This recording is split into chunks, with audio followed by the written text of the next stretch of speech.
Opportunity to catch up with some of the great and the good of the world of sport. I've spoken to former Egypt international Mido, six-time Grand Slam winner Boris Becker, South African Rugby World Cup winner Brian Habana was my last guest. And today I'm very excited to tell you that I am going to be joined by none other, I should say, than Nico Hulkenberg, former Formula One driver, 24 Hours of Le Mans winner. So let me see if I can get him to join us. There he is.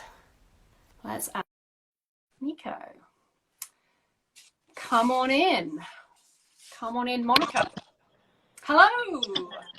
Good day. How are you? What are you wearing? I put a special.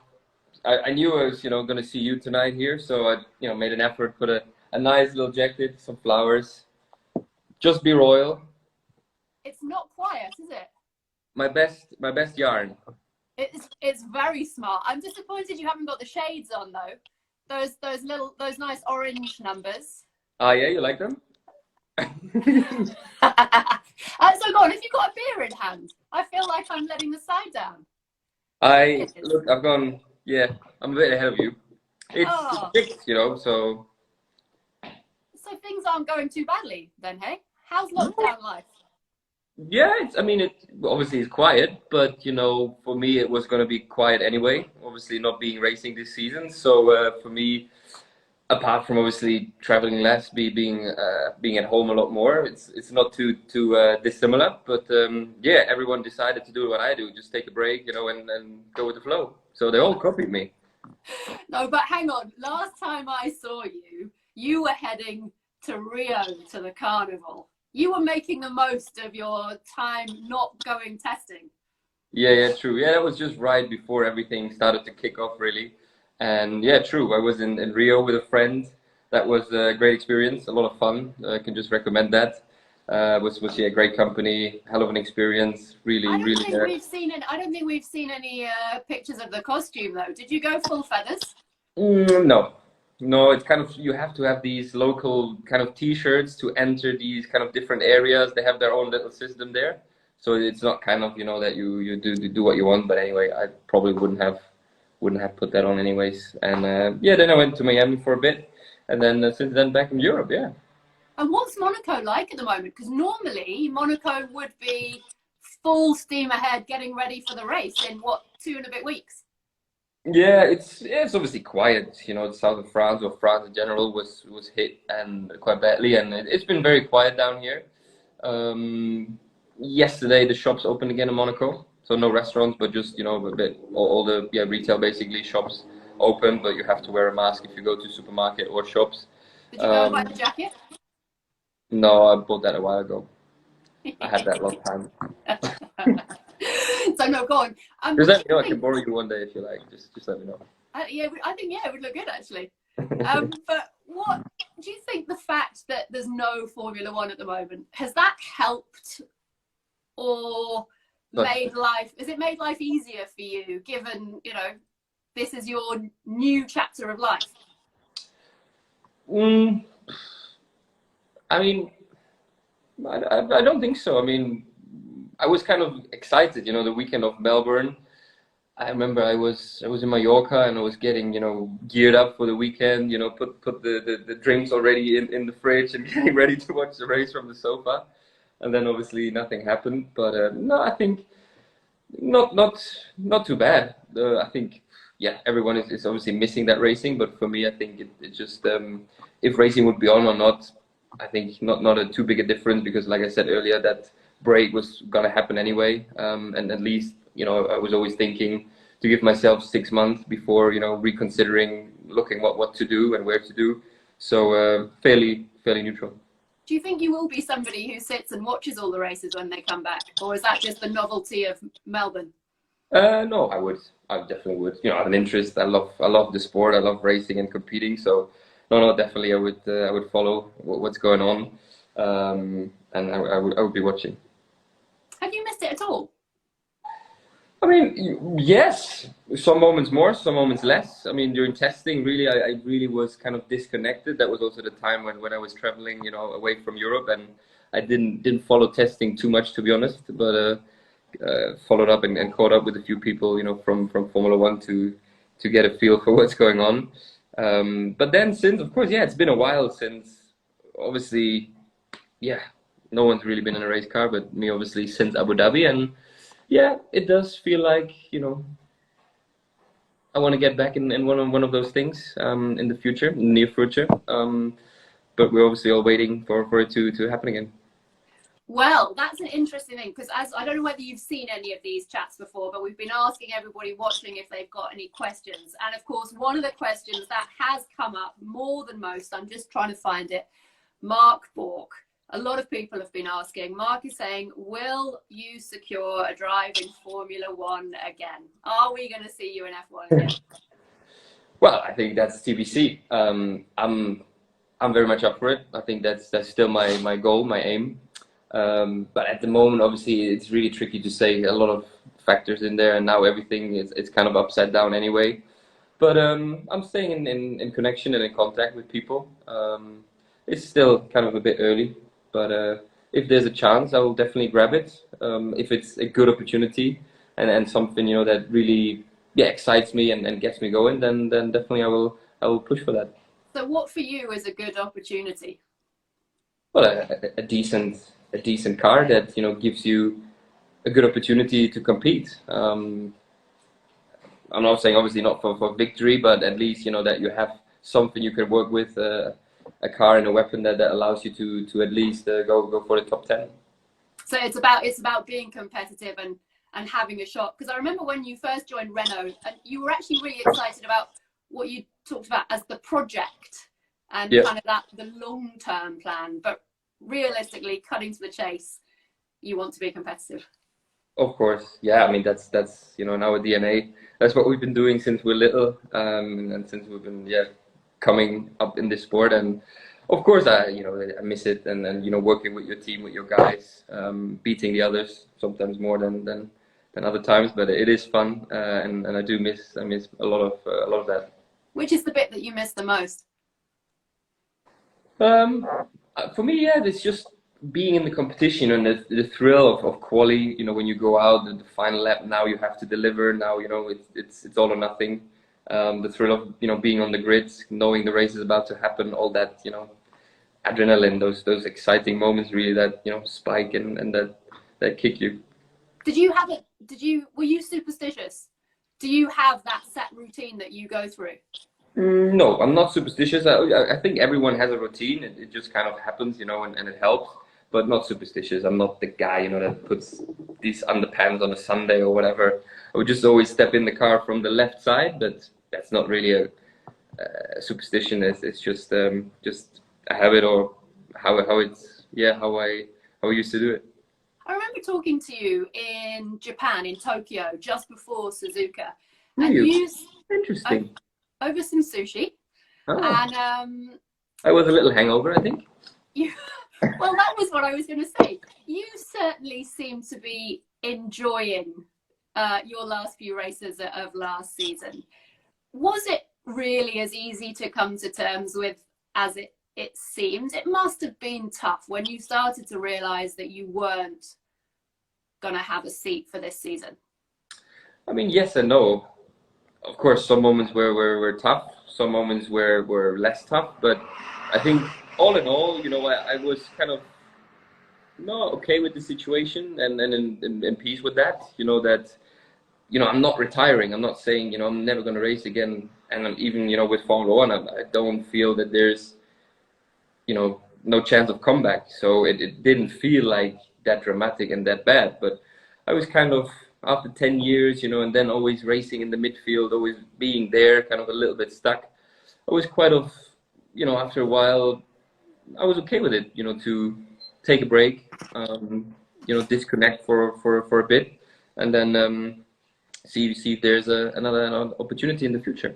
Have you changed how you reflect on it was pretty much a decade, wasn't it, in Formula One? Does it feel different now, what you achieved, what you did, versus this time last year? Yeah, it's certainly, when you're active and you're in the heat of the season and everything, you don't see or feel things the same way than you do when you have then when you have some distance, when you're a bit more remote away from it. It doesn't really change the way how I reflect, how I see my career, but it's funny how the angle changes, how you see things or how you understand them. Go on, expand. No. This is personal, but it's just a funny transition. Would you approach getting back into an F1 car differently next time? No, I think that my approach was always correct and fine. No. Okay, so we talked about F1. Rishabh Sharma, 408. Yeah, bring on the big subjects. Well, he says, hope to see you in Indy or Formula E. Is Porsche Formula E a possibility? So I was just going a bit nuts. He wants his dinner. Do you know? I don't know whether we've had more questions sent in about your hair or about Zeus. Can we see Zeus? Yeah, if I get him. Go on.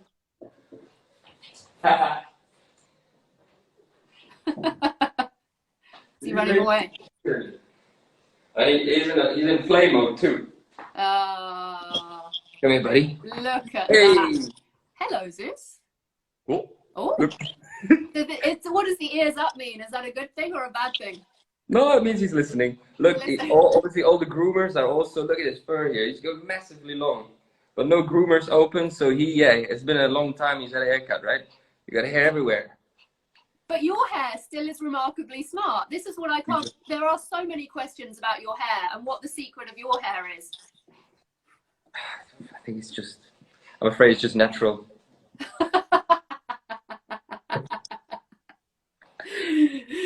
Natural and a good hairdresser, I suppose. Do you spend more time looking after your hair or looking after Zeus?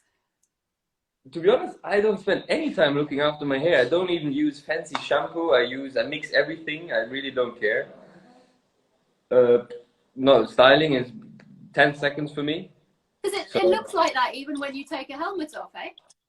No, it doesn't look. Helmet hair looks a bit different. A bit greasy and a bit. Anyway, we're going to go back to the Formula E. Are we going to see in Formula E with Porsche anytime soon?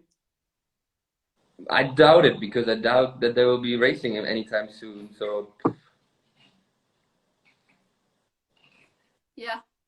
And what do you make of people saying Formula One motorsport is now in crisis because of this coronavirus, the impact of coronavirus, suggestions that 4 or 5 teams are going to go bust, it's not going to make it through to the other side? Do you see it? Is it as serious as that? I think yes. I think it it's obviously real, and a lot of industries and companies and corporations are struggling, and I think there might be, and there probably will be, some consequences, but I think it's also an opportunity for F1 to change a few things, talking about budgets there and certain types of regulations. So I see it also as an opportunity, and hopefully come up with some good answers, and hope that everyone survives that, and that we can return to good proper racing after this. What would you see? Yeah, you talk about the opportunity. What would you like to see change? What's the most important thing for you? Racing, of course, racing is racing, but it's also entertainment, and races need to be just really entertaining. We need a bit more. We have some stunning races, like, even though it wasn't a good end for me, but Hockenheim last year, dramatic fights, left, right, center. You didn't know where to watch first. And there were a couple of those, and then sometimes we have really dull races. So we just need, good average races that are entertaining to watch all the time. A lot of close wheel-to-wheel racing, and I think then, naturally the sport will get more attractive, because people, enjoy watching that. They enjoy us fighting as much as we do as well. And if everyone, just gets a bit closer together, obviously that will also help a little bit. Is the budget cap the most important thing in achieving that, do you think? I don't know if it's the single most important thing, but I think it's definitely important, and it's probably one very good step towards bringing everyone more together in the future. I think also it will obviously once this is implemented, it won't be, you know, immediately, because the top teams obviously they still have some, you know, advantage that they will carry for some time. But it's just a more fair and level playing field then, which I think will be positive. Is everybody in Formula One pulling in the right direction though? I mean, people are still ultimately it's a competition. Hey, are people really going to work together for the future of the sport? Well, I think yes. I think they have to if we want a good sport with you know, a healthy sport also with a good number of competitors. I think they kind of have to. But I'm also not involved that much now in all these discussions and technicalities that I could judge well. But I think so. Would you have been excited about a 22 race season this year? I mean, that's a long haul, hey? Yeah, it is a lot of races. Yeah. Do you think the fact that there's going to be less this season actually makes it a bit more competitive? Like Charles Leclerc was saying, people might take a few more risks because there's going to be less races. Well, I don't know. I think that's all, you know, hypothetical, and if you know me, I really don't like hypothetical things because it's just hypothetical and you can't do nothing with it. This might all change, you know, when the season starts suddenly sooner, or it starts and then it has to stop again. You know, this is all, you know, it will all unfold what it's like if we can go race or not. But yeah, first things first. We have to, you know, try to get back to normality and then beat this thing, and then hopefully we can move on. So when you say you've been keeping up to date with things that are going on, who do you class as your friends? Who do you call for the gossip and what's happening in Formula One? Well, Amanda Davies. Amanda Davies. And Amanda Davies. My phone's been very quiet. I don't think you can't put that on me. No, I mean, obviously, you know, I still get a lot of good friends from all this time there. You know, when you work with people closely, you do make friends in different teams, obviously lately Renault, but even before. And you, especially now, you know, when you have time, you connect with a lot of people that you might have not connected with for so long, and you know, you just see what's going on, what's happening, and you just stay in touch a bit. And that socializing is quite nice at the moment. If you had to be in lockdown with a fellow driver, who would you choose? Ooh.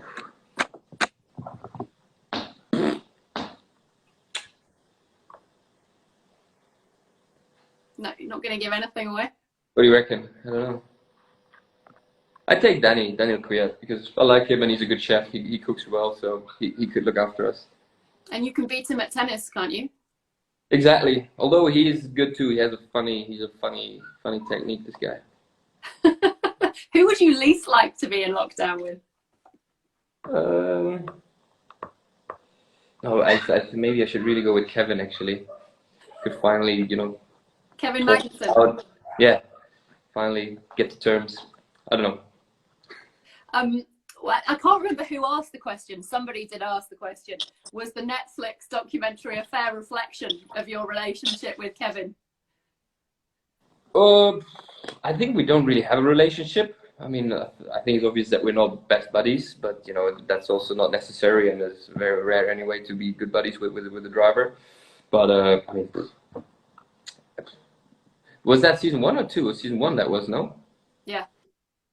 I don't even remember that, to be honest. What was shown there? It was actually Max Verstappen fan who asked, which driver did you spend most time off the track with in Formula One? I don't think that's the real Max, but... Boah, another tough one. Probably also Danny, because we play quite a bit of tennis frequently when we're here, and it's just become a competitive game between us, so it might be him. What is Monaco life like? There are so many of the drivers who live in Monaco.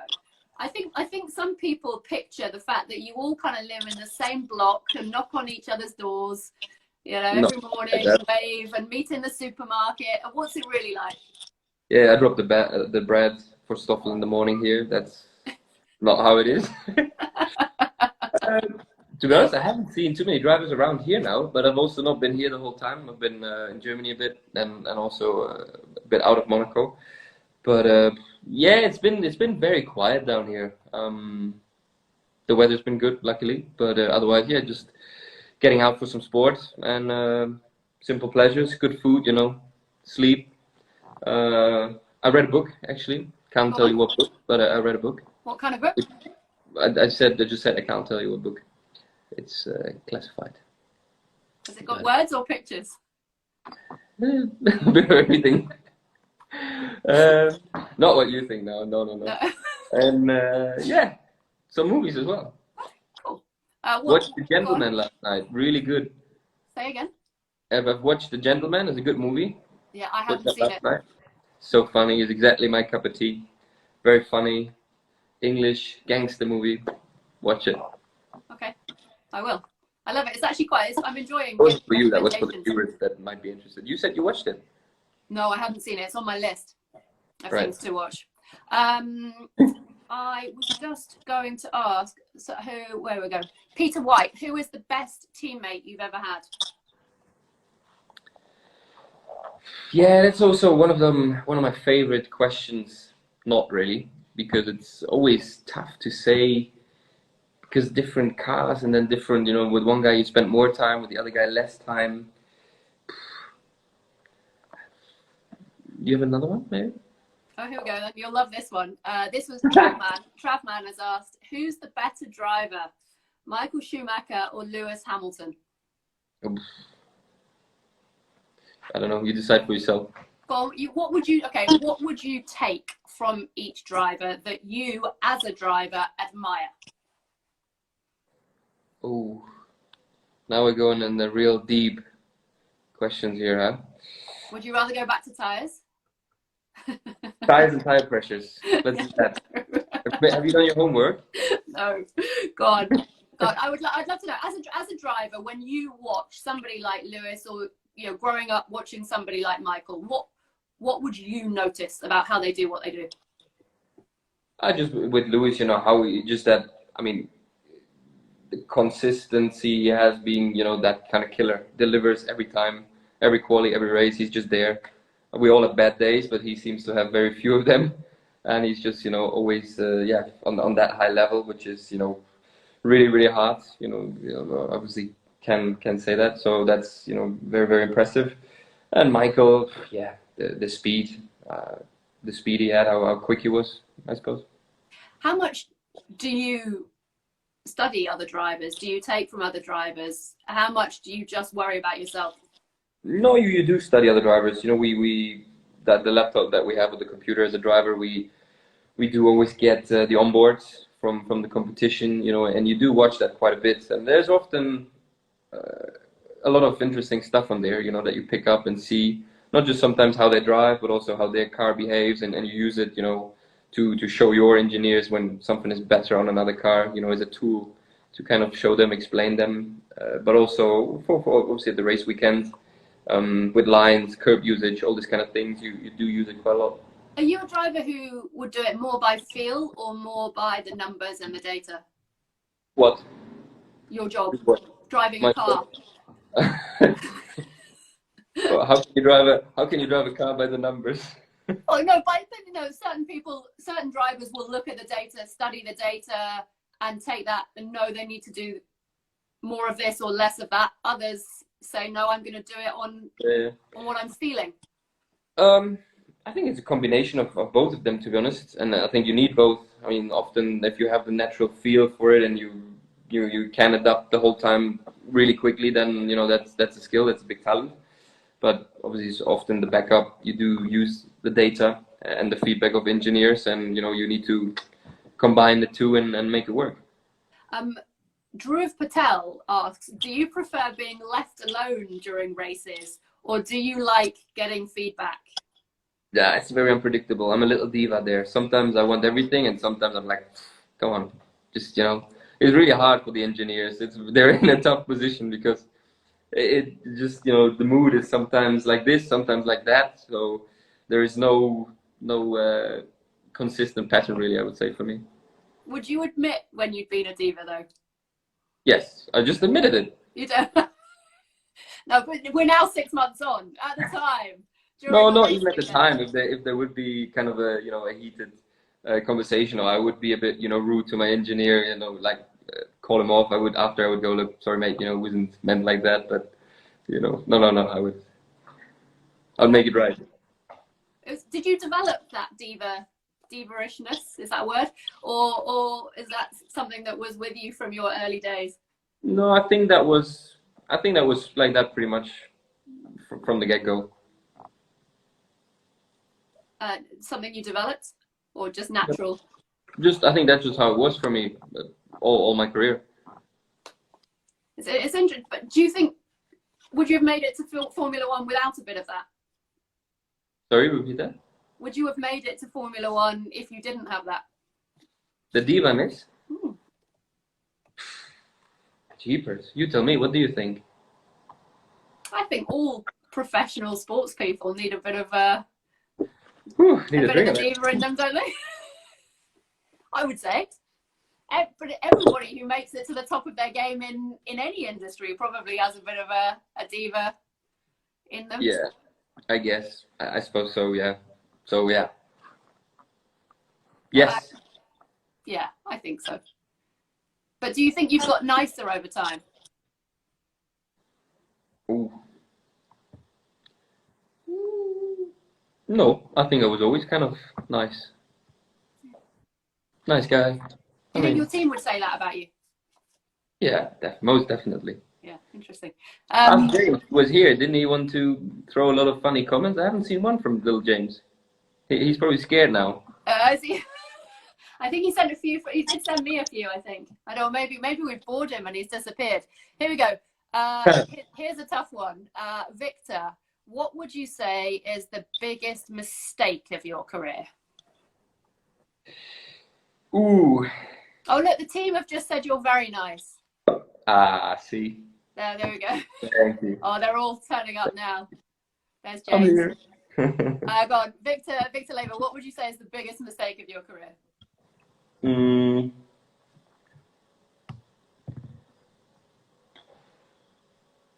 Tough one, huh? It's a question you don't get every day, actually.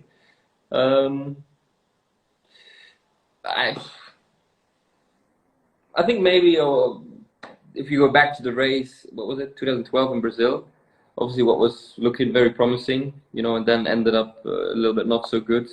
With Lewis, I kind of was racing. I still sometimes debate with myself, was that a mistake or was it not? I was trying, to get the lead back, and it was a bit unfortunate. It was a bit, damp still on one side, and we had this other lap car there in front, which didn't help as well. So it was kind of a bit of racing, but also a bit of,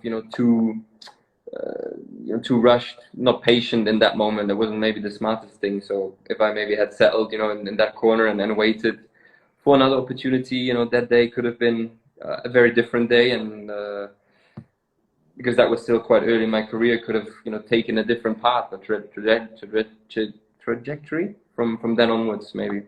But hey ho. Just seen a good question here. Where's it from? Where was it? Hey, how long are we doing this for, actually? Just so I know. Only another couple of minutes. Is that all right? Do you want to go? I just if I need to pop another beer or if I'm. Do you need a refill? Here we go. D. Cesaris, what's the best F1 party you went to? You've been to? Woo.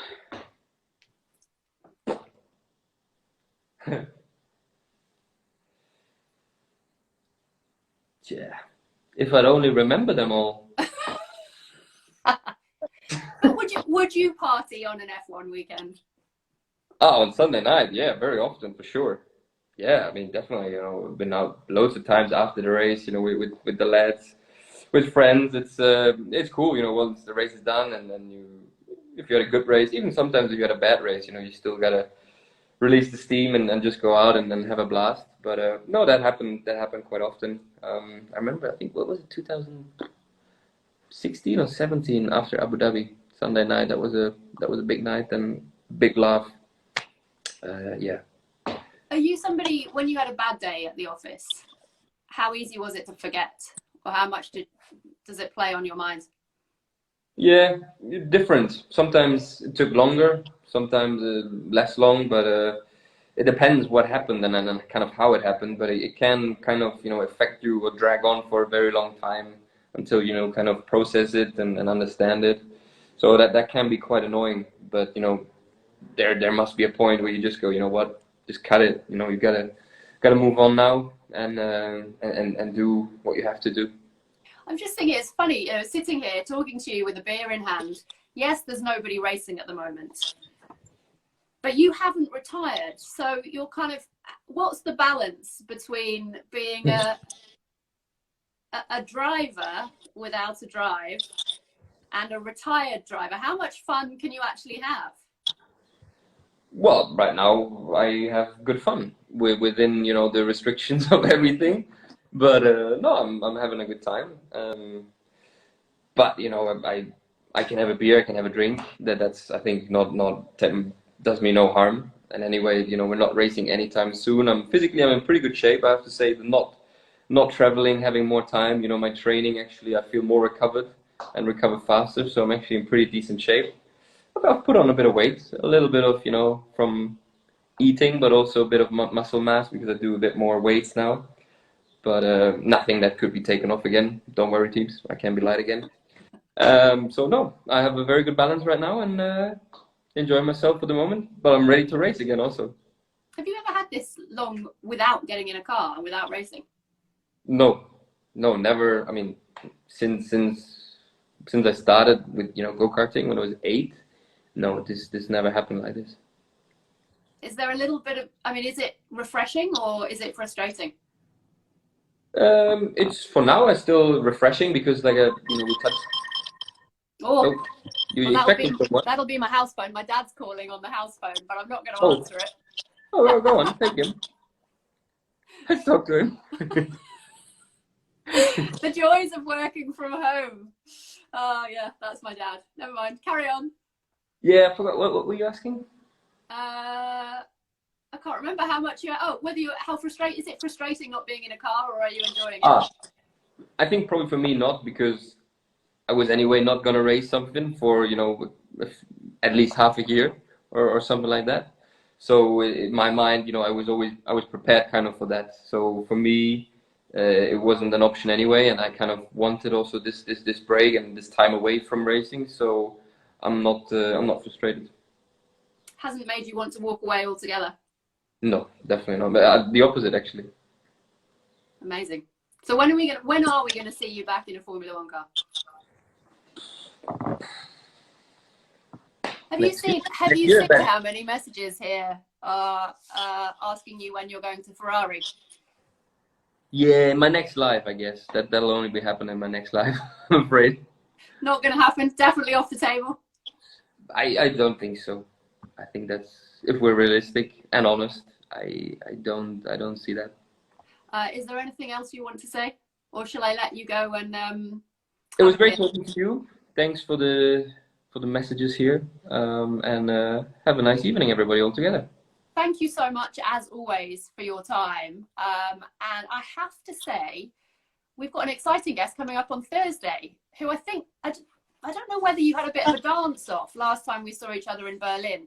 Alessandro Del Piero is joining us on Thursday for the next CNN Sports Instagram Live. So I'll be asking him about his dancing. He actually, I think, would quite like your jacket as well, Nico. This was so funny. And when we went before the Laureus Awards there in Berlin, we're in the hotel, me and a friend, and we walk into the bar, and I'm like to my friend, "Hey, look, this guy, he really looks like Hugh Grant." And he's like, "Yeah, because it is him." I'm like, oh shit. Would you get more excited about meeting Hugh Grant or somebody from the world of sport? Nah, Hugh Grant then. Yeah, I like the entertainment world. I would happily meet someone from there. Cool. Well, I will leave you to it because, we have taken up more of your time than I... Do you hang up on me or I hang up on... How does this work now? Well, that might be the end if we get it wrong, hey? All right. Bye. Thank you so much. Great to speak to you. Good luck and catch up soon. Thank you, everybody.